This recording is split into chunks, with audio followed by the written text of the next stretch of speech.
에레미야 10장입니다. 에레미야 10장 17절부터 마지막 25절까지입니다. 성도 여러분, 오늘 말씀은 크게 두 단락으로 나눌 수 있습니다. 17절부터 22절은 이미 예고된 멸망에 관해서, 그리고 23절부터 25절은 에레미야의 기도가 나옵니다. 첫 번째 단락에서 이스라엘의 멸망이 이미 시작되고 있음을 우리에게 알려주고 있습니다.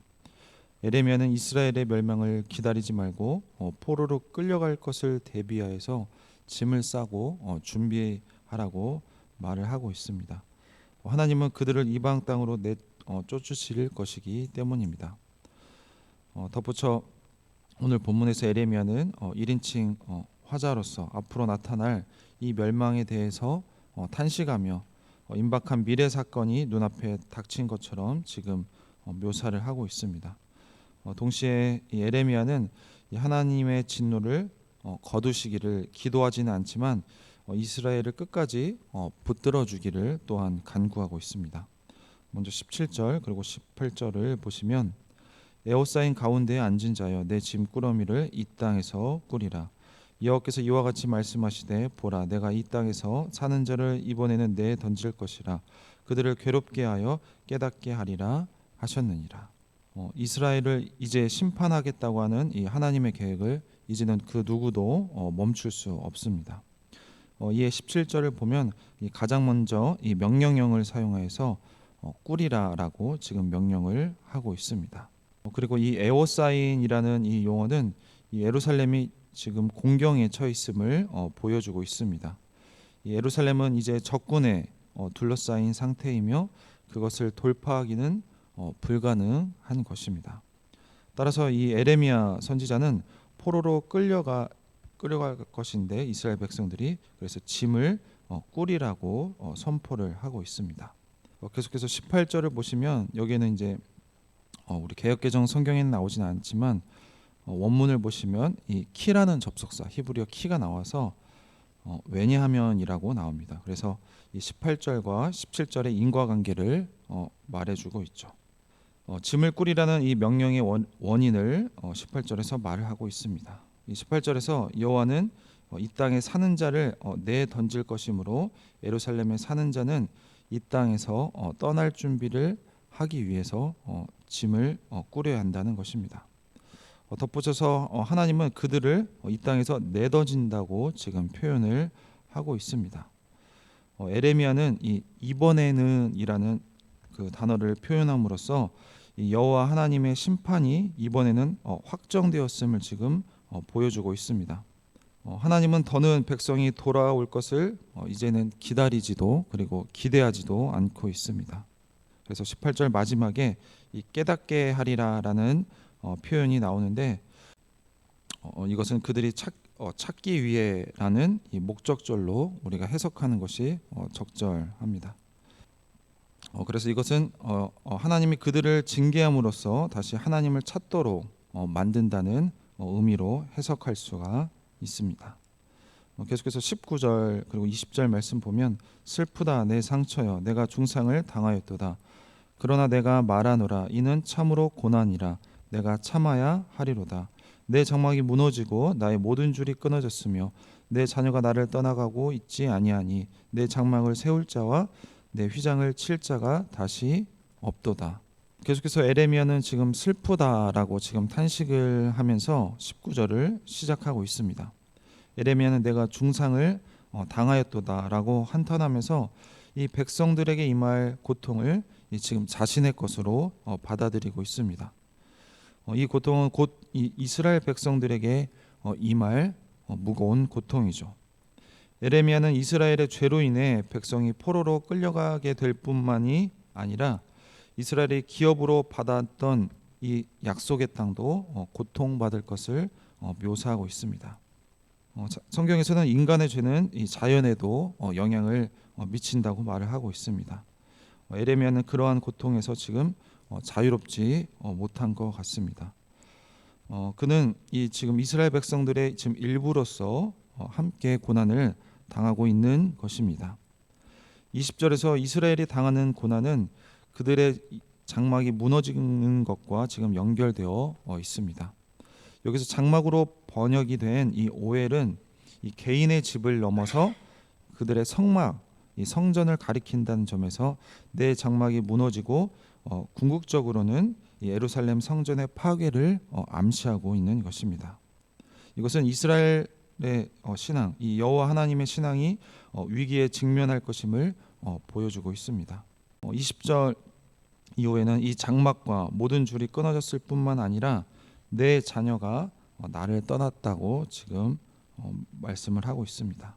그래서 20절 상반절은 이 신앙의 와해로 인한 이 고난을 서술한다면 20절 하반절은 이 가정이 와해됨으로써 인한 이 어려움을 말을 하고 있습니다. 어떤 이는 자녀를 예루살렘에 두고 포로로 끌려가야 했으며 어떤 이는 부모를 두고 바벨론으로 끌려가야 했습니다. 그러면서 에레미야는 이 파괴된 예루살렘을 세울 자가 없다고 말하면서 예루살렘 재건이 어려워졌음을 지금 한탄하고 있습니다. 그들의 자녀들도 다 심판받고 죽기 때문입니다.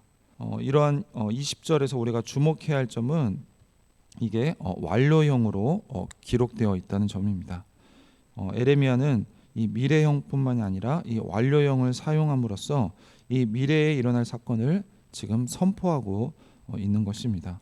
이것을 애언자적 완료라고 하는데 애언자에게 이 여호와 하나님의 심판은 이미 일어난 사건이기 때문에 그렇게 표현을 하고 있는 것입니다. 계속해서 21절, 22절입니다. 목자들은 어리석어 여호와를 찾지 아니하므로 형통하지 못하며 그 모든 양떼는 흩어졌도다.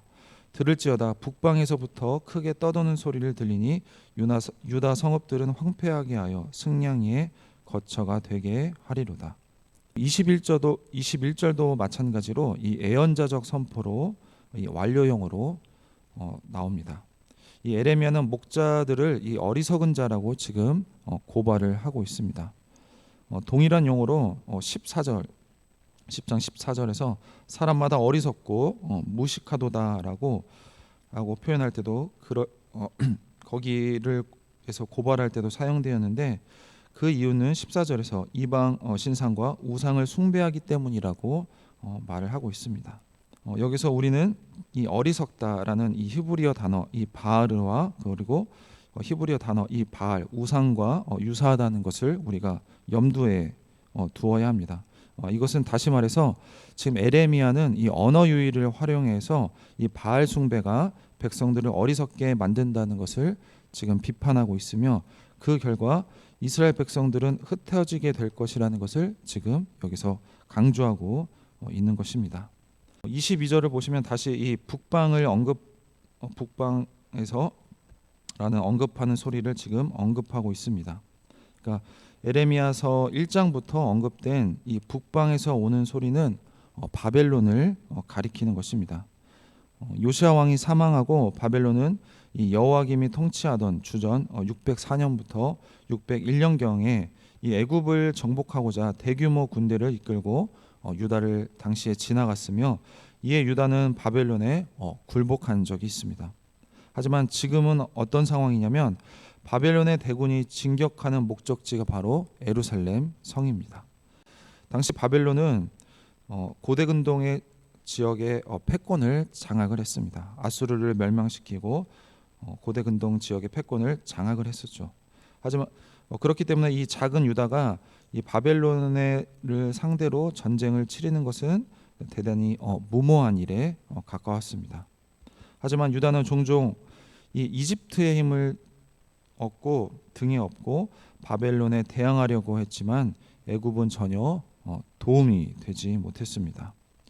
에레미야는 이스라엘 백성들이 이처럼 헛된 것을 의지하여서 위기를 극복하려 시도하는 것을 지금 비판하고 있습니다. 이스라엘이 의지할 대상은 오직 여호와 하나님뿐이지만 이 어리석은 목자들은 여호와 하나님을 찾지 않고 결국 이스라엘 백성을 포로로 끌려가게 만든 것입니다. 에레미야는 앞서서 이 예루살렘이 승냥이 이스라엘에서는 자칼이라고 하는데 이 승냥이의 굴이 될 것임을 지금 언급하고 있고 에레미야에서 계속 그것을 반복을 하고 있습니다. 이 승냥이 굴이 된다는 것은 그 곳이 바로 사람이 살지 못하는 그런 폐허가 된다는 뜻입니다. 마지막으로 23절부터 25절 말씀입니다. 23절 보시면 여호와여 내가 알거니와 사람이 길이 자신에게 있지 아니하니 걸음을 지도함이 걷는 자에게 있지 아니하나이다. 여호와여 나를 징계하옵시되 너그러이 하시고 진노를 하지 마옵소서. 주께서 내가 없어지게 하실까 두려워하나이다. 에레미야는 지금 압달락에서 하나님의 진노와 그리고 하나님의 심판을 선포한 후에 갑작스럽게 전환해서 하나님께 간절하게 지금 기도하고 있습니다. 이 에레미야가 하는 기도는 이스라엘을 단지 구원해 달라는 그런 내용이 아닙니다. 에레미야는 여호와여 내가 알거니와 사람의 길이 자신에게 있지 아니하니라고 하는데 이것을 문자적으로 번역하면 나는 압니다 여호와여 개인의 길은 각 사람에게 있지 않다는 것을이라고 우리가 번역할 수 있습니다. 이로써 에레미야는 각 사람이 스스로의 길을 결정할 수 없다는 것을 말함으로써 이것은 이스라엘 백성들의 연약함을 말을 하고 있는 것입니다. 이것은 뒤이어 나오는 걸어가는 사람이 자기 한 걸음도 결정할 수 없다는 것과 지금 연결이 되고 있습니다. 이러한 이 에레미야의 말은 사람의 걸음은 여호와로 말미암나니 사람이 어찌 자기의 길을 알 수 있으랴라는 이 잠언 20장 24절 말씀과 연결이 된다는 것을 알 수가 있습니다. 에레미야는 하나님에게 이 너그러운 징계를 지금 기도하고 있는 것입니다. 그러면서 이스라엘의 생명이 꺼지지 않기를 좀 더 심판을 약하게 해주시기를 하나님께 간구하고 있는 것입니다. 왜냐하면 하나님의 진노로 이스라엘을 징계한다면 그 앞에서 살아있을 존재가 아무도 없을 것이기 때문입니다. 성도 여러분, 오늘 말씀에서 하나님은 지금 이스라엘 백성들을 그 약속의 땅에서 내던진다고 말씀하고 있습니다. 이것은 굉장히 충격적인 말씀입니다. 이스라엘 백성들 입장에서는 말이죠. 하나님께서는 지금 자기 백성을 이방 땅으로 지금 옮기겠다고 하십니다. 사실 이 약속의 땅은 어떤 땅이죠? 바로 이 애굽에서 그들을 구원해서 가나안 땅에 심으신 하나님이 이런 결정을 직접 내리신 것입니다. 그렇게 이스라엘 백성들을 사랑하고 어떻게 표현했었죠? 내 소중한 가장 보물이라고 여기고 세상 앞에서 제사장 나라로 삼았던 그런 이스라엘입니다. 그런데 그 이스라엘 백성들이 하나님의 사랑을 망각했고 그리고 하나님께서 주신 소명을 배반했기 때문에 그들이 자초한 일입니다. 그들이 자기 악행을 깨닫지 못할 만큼 이 완악한 백성임을 하나님은 아셨기 때문입니다. 주께서 말씀 한마디 하시면 그간 하나님 없이 쌓아놓은 모든 짐을 놔두고 이스라엘 백성들을처럼 도망하듯 그 땅을 떠나야 하는 것입니다. 우리 성도님들은 늘 하나님과 동행하시면서 하나님 안에서 인생을 사는 그런 지혜가 있길 소망합니다. 심지어 오늘 말씀에서 그들의 장막, 그들의 집, 더 나아가서 성전조차 무너진다고 말씀하고 있습니다. 에레미야는 지금 예루살렘의 참상을 자기 일로 여기며 굉장히 슬퍼하고 있습니다. 그 하나님의 심판이 마땅하니 그것을 감내하겠다고 합니다. 집이 다 무너지는 것도 그리고 성전이 무너지는 것도 절망적인데 그것을 다시 세울 자식까지 죽었으니 그것은 더 절망인 것입니다. 이 지경에 이를 때까지 목자들이 앞장서서 범죄했고 백성들과 자기 자신을 기만했습니다. 우상 숭배와 그리고 거짓을 확산하는데 앞장선 것이 바로 그들입니다. 하나님의 거처가 바로 들짐승의 거처가 될 때까지 그들은 자기 배만 채웠었고 자기 명성만 관리하고 있었고 그리고 자기 자리만 보존하는데 혈안이 되어 있었습니다. 그러니 자연스럽게 양들이 다 흩어지고 만 것입니다. 이것을 오늘날 우리 한국 교회와 한국 상황에 비춰보면 저를 포함해서 많은 목회자들이 다시 한번 이 목자의 마음 그리고 예수 그리스도의 마음 그리고 진리를 품은 이 사랑의 마음을 품고 다시 한번 사역할 수 있도록 우리 조국 교회와 그리고 지도자들을 위해서 우리 함께 기도해 주시기 바랍니다. 마지막으로 오늘 본문에서 에레미야는 하나님께 기도하고 있습니다. 에레미야는 지금 인간의 한계와 그리고 하나님의 역할을 고백하면서 하나님의 심판을 인정하고 있습니다. 하나님만이 이 가장 좋은 길을 아시고 우리를 인도하실 수 있다는 것입니다. 그러니 자기 눈에 옳은 대로 그리고 인생의 주인 노릇했던 이스라엘을 심판하시는 것이 마땅하고 또 공의로운 일이라는 것입니다. 그래서 하나님께 요구하는 것은 바로 주의 자비뿐입니다. 당당한 요구가 아니라 하나님의 은혜를 구하는 것입니다. 하나님의 심판을 철회해달라는 것이 아니라 조금 더 제한적으로 임하기를 요청하고 있는 것입니다. 이스라엘 백성들은 이 에레미야가 이 땅에서 사라지기를 원했습니다. 하지만 에레미야는 그들이 지금 이 땅 가운데 살아남기를 기도하고 있는 것입니다. 이 심판의 정당성을 고백하면서도 하나님의 심판 중에 지금 소망이신 것도 기억하며 기도를 하고 있는 것입니다. 성도 여러분, 더는 이 가망이 없는 이 백성을 위해 기도한다는 것은 굉장히 어려운 일입니다. 왜냐하면 더 이상 변화가 되지 않기 때문이죠. 게다가 그들은 에레미야한테 호의적이지도 않고 적대적이면 더욱 그럴 것입니다. 하지만 에레미야는 줄곧 지금 오늘 말씀에서 나라고 말을 하고 있지만 그가 염두에 두고 있는 것은 항상 우리입니다. 오늘날 우리 시대와 그리고 우리 한국 교회의 이 안타까운 소식을 우리가 간혹 들을 때가 있습니다. 근데 그런 소식을 들을 때마다 예레미야처럼 혀를 차는 것이 아니라 우리가 함께 기도하는 그런 성숙한 성도님들이 되시길 소망합니다. 그래서 이 시대와 그리고 이 한국 사회와 그리고 이 한국 교회를 위해서 늘 기도하는 우리 성도님들이 되시길 예수님의 이름으로 축원드립니다. 기도하겠습니다. 하나님 감사합니다. 오늘 말씀 통하여서 이스라엘 백성들이 이제는 짐을 꾸리고 이 땅에서 떠날 준비를 하라고 명령을 하십니다. 하나님, 이 땅에 어떻게 왔습니까?